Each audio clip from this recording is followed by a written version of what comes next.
Finally brothers ആയിട്ടുള്ള തോറും ലോക്കിയും 8 വർഷത്തിന് ശേഷം ടീമപ്പ് ചെയ്യാൻ പോവാണ്. ഇവർ അവസാനമായിട്ട് ടീമപ്പ് ചെയ്തിട്ടുണ്ടായിരുന്നത് 2017 ഇറങ്ങിയ തോർ റാഗ്നറോക്കിലായിരുന്നു. അത് കഴിഞ്ഞ് ഇവർ അവസാനമായി തമ്മിൽ കണ്ടിട്ടുണ്ടായിരുന്നത് 2018 ഇറങ്ങിയ അവഞ്ചേഴ്സ് ഇൻഫിനിറ്റി വാറിലായിരുന്നു. അന്ന് ലോക്കിയെ താനോസ് കഴുത്ത് നേടിച്ച് കൊല്ലുന്നത് നമ്മളെല്ലാവരും കണ്ടിട്ടുണ്ടായിരുന്നു. എന്നാൽ അവഞ്ചേഴ്സ് എൻഡ് ഗെയിമിൽ ടെസ്റാക്ട് എടുക്കാൻ പോയ അവഞ്ചേഴ്സിന് പറ്റിയൊരു മിസ്റ്റേക്ക് മൂലം ലോക്കി ആ ഒരു ടെസ്റാക്ട് എടുത്ത് രക്ഷപ്പെടുകയാണ് ഉണ്ടായത്.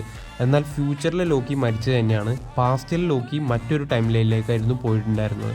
എന്നാൽ പാസ്റ്റിലെ ലോക്കി ഇപ്പോഴും ജീവിച്ചിരിപ്പുണ്ട് എന്നുള്ള കാര്യം തോറിന് അറിയില്ല. എന്നാൽ ഫ്യൂച്ചറിലെ ലോക്കി മരിച്ചു എന്നുള്ള കാര്യവും ഫ്യൂച്ചറിലെ തോർ ഇപ്പോഴും ജീവിച്ചിരിപ്പുണ്ട് എന്നുള്ള കാര്യം ലോക്കിയെ വ്യക്തമായി ടിവിയെ കാണിച്ചു കൊടുത്തിട്ടുണ്ടായിരുന്നു. ടിവി എന്ന് പറഞ്ഞാൽ അറിയാലോ, ടൈം വേരിയന്റ് അതോറിറ്റി. അതായത് ഈ ടൈം ലൈനൊക്കെ കൺട്രോൾ ചെയ്യുന്ന കുറച്ച് ആൾക്കാർ. അവരിതുപോലെ തന്നെ പാസ്റ്റിലെ ലോക്കിക്ക് ഫ്യൂച്ചറിലുള്ള കാര്യങ്ങളൊക്കെ തന്നെ കാണിച്ചു കൊടുത്തിട്ടുണ്ടായിരുന്നു.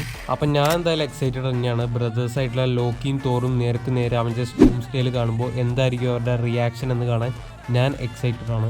പിന്നെ ഒരു അപ്ഡേറ്റും കൂടി കിട്ടിയിട്ടുണ്ട്. അടുത്ത വർഷം അവഞ്ചേഴ്സ് എൻഡ് ഗെയിം റിലീസ് ചെയ്യുന്നുള്ള കാര്യം ഞാൻ നിങ്ങളോട് പറഞ്ഞിട്ടുണ്ടായിരുന്നു. അപ്പോൾ ആ ഒരു സിനിമയുടെ അവസാനം ഒരു പോസ്റ്റ് ക്രെഡിറ്റ് സീൻ നമുക്ക് കിട്ടും. അതായത് അവഞ്ചേഴ്സ് ഡൂംസ്ഡേയിലേക്ക് ലീഡ് ചെയ്യുന്ന തരത്തിലുള്ള ഒരു post credit scene Avengers Endgame release ചെയ്യുമ്പോൾ അതിൻ്റെ അവസാനം നമുക്ക് കാണാനായിട്ട് സാധിക്കുമെന്നാണ് ഇപ്പോൾ കിട്ടിയ പുതിയ അപ്ഡേറ്റ്. അപ്പോൾ ഈ വീഡിയോ ഇഷ്ടപ്പെട്ടാൽ ഒന്ന് ലൈക്ക് ചെയ്യുക, ചാനൽ ഒന്ന് സബ്സ്ക്രൈബ് ചെയ്യുക. അപ്പോൾ ഓക്കെ, ബൈ.